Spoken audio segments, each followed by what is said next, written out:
Jury is set to decide whether Nikolas Cruz will be given the death penalty or life in prison for the 2018 Parkland, Florida shooting at Marjory Stoneman Douglas High School. Closing arguments in this penalty phase trial concluded yesterday, more than 4 years after Cruz confessed he gunned down 14 students and 3 staff members at his former high school. ABC News contributor and host of the Law and Crime Network, Brian Buckmeyer, joining me live this morning for more on this. Brian, good to see you. You know, prosecutors focused on the fact that Cruz planned that, quote, systematic massacre and wanted to be famous. And then the defense argued that he suffered lifelong developmental delays that trace back to fetal alcohol spectrum disorder. So which side do you think won over the jury here? Good morning. Well, I think the prosecution won over the jury here, and it's not because the defense attorney did not do a phenomenal job. They did do that. But the issue here is the facts just do not line up on their side.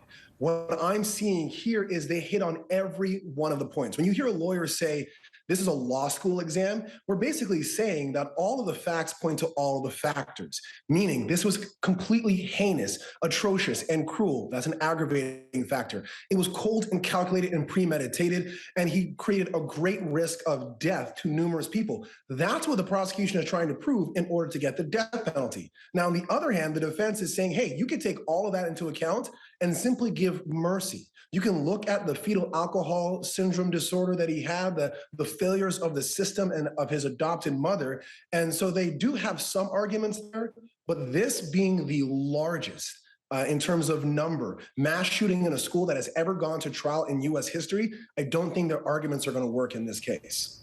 Yeah.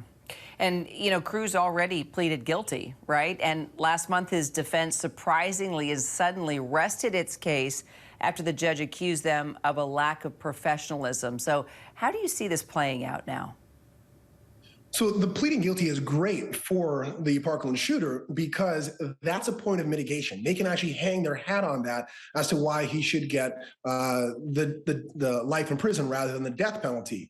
In terms of the relationship between the defense and the judge, hey, I'm pretty sure there are a lot of people out there that says Brian Buckmeyer has no love lost for certain judges. But when you are representing someone and the jury is deciding life or death, and if he gets the death penalty, the judge actually has the ability, very rarely does it happen, but the judge has the ability to overturn the jury's decision for death and give life in prison instead.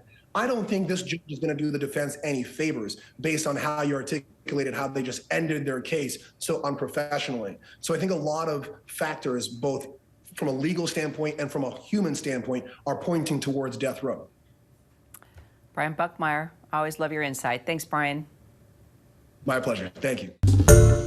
Hi, everyone. George Stephanopoulos here. Thanks for checking out the ABC News YouTube channel. If you'd like to get more videos, show highlights, and watch live event coverage, click on the right over here to subscribe to our channel. And don't forget to download the ABC News app for breaking news alerts. Thanks for watching.